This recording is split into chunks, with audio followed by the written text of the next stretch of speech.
Hi, it's so good to be with you. And I just want to touch on that incredible thought that God would think this, that in his mind, if you can exercise self-control or rule over your own spirit, rule over the passion of your heart, not become angry, not allow anger to dominate you, that is greater than taking a city. That's greater than being a mighty person.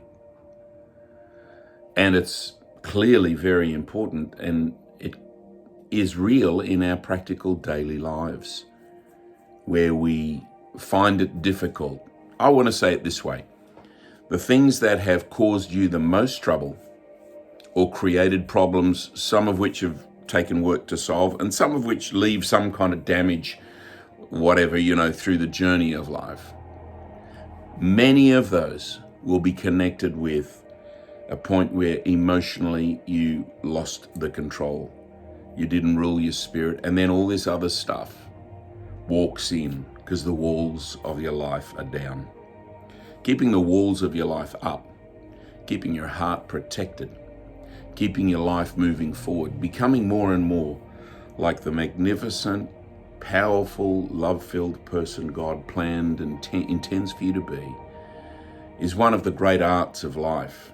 And as you and I both well know, simply being a Christian, simply receiving Jesus, simply reading the Bible maybe every day is not going to necessarily take us there.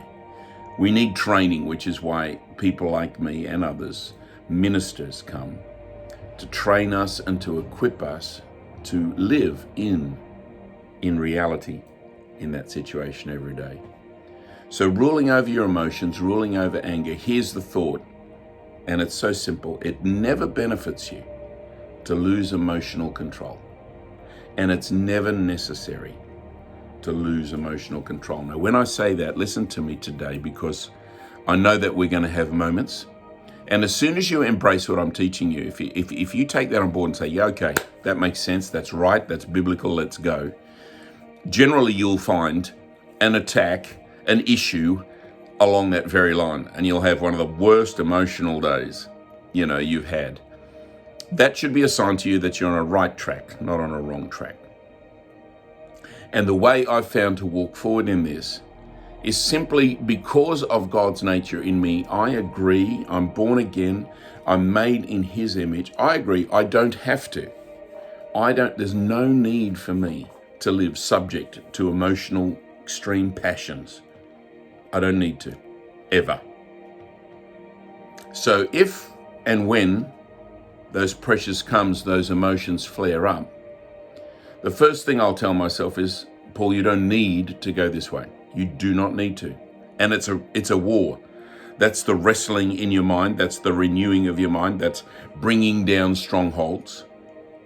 And sometimes you might fail in that. And if you fail, you've got to forgive yourself real quick, because God forgives you. You got to get back on track, and you got to never lose sight of the fact that actually that happened, but that doesn't need to happen. And I'm going to move forward from here, and I'm going to learn what it is to never be ruled by my emotions. It's a skill. It's a life skill. It's something you learn. It's something you put into practice. And the way into it is to agree that's who I am. Because he's in me, doesn't matter if my father was out of control or my whole family drove me up the wall. If he's in me, I can live that way. I believe that, and I start to move forward in that direction. And if I glitch, if I make a mistake, I come back on the path because I'm still who God called me to be. And I never, ever need to give in, to be ruled by anger, by extreme passion, by anxiety, by frustration, by sadness. It doesn't need to rule me anymore. Hallelujah.